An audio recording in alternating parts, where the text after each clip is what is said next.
বার্তা এক নজর, সবার খবর সমান নজর। পথশ্রী রাস্তার সূচনায় ডেপুটি ম্যাজিস্ট্রেট ও বিডিও জঙ্গলমহলের রায়পুরে। পথশ্রীর চতুর্থ পর্যায়ে রাস্তার উদ্বোধন বাঁকুড়ার ডেপুটি ম্যাজিস্ট্রেট কৃষ্ণচন্দ্র মুন্ডা সহ রায়পুর বিডিও উদয় নারায়ণ দে, রায়পুর পঞ্চায়েত সমিতির সভাপতি পদ্মনী মুর্মু, সহসভাপতি সঞ্জয় মণ্ডল, জেলা পরিষদ রাজকুমার সিংহ মণ্ডল, কুলি গ্রাম পঞ্চায়েতের প্রধান দুর্গা কুম্ভকার প্রমুখ উপস্থিত ছিলেন। বিডিও বলেন, প্রায় ৪৭ কিলোমিটার রাস্তা তৈরি হবে চতুর্থ পর্যায়ে রায়পুর ব্লক জুড়ে। এলাকার উন্নয়নে রাস্তার একান্ত প্রয়োজন। এলাকার মানুষের কৃষিজ দ্রব্য উৎপাদনের পর তা বাজারে বিক্রি করা, গ্রামের ছেলেমেয়েদের পড়াশোনার জন্য, অসুস্থ হলে চিকিৎসককে চিকিৎসা কেন্দ্রে পৌঁছানোর জন্য রাস্তা একান্ত দরকার। রায়পুর ব্লকের 5টি গ্রাম পঞ্চায়েত এলাকায় এবারে রাস্তা তৈরির কাজ শুরু হবে।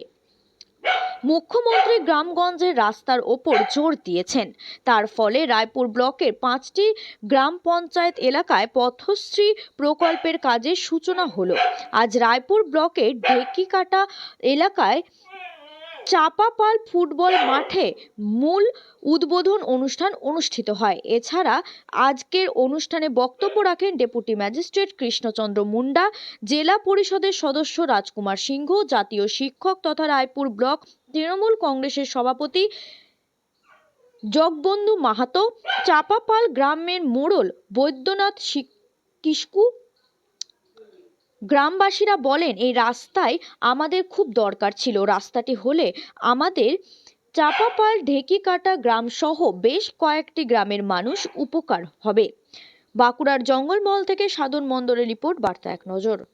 এই রাস্তাকে কিন্তু আপনারা দেখে নেবেন, রাস্তা তৈরি যখন হবে তার নির্মাণ সেটা ঠিকঠাক মতো হচ্ছে কিনা, আপনারা যেমন প্রস্তাবিত হয়েছে সেই রাস্তাটি পেলেন কিনা, এটা আপনারা দেখে নেবেন।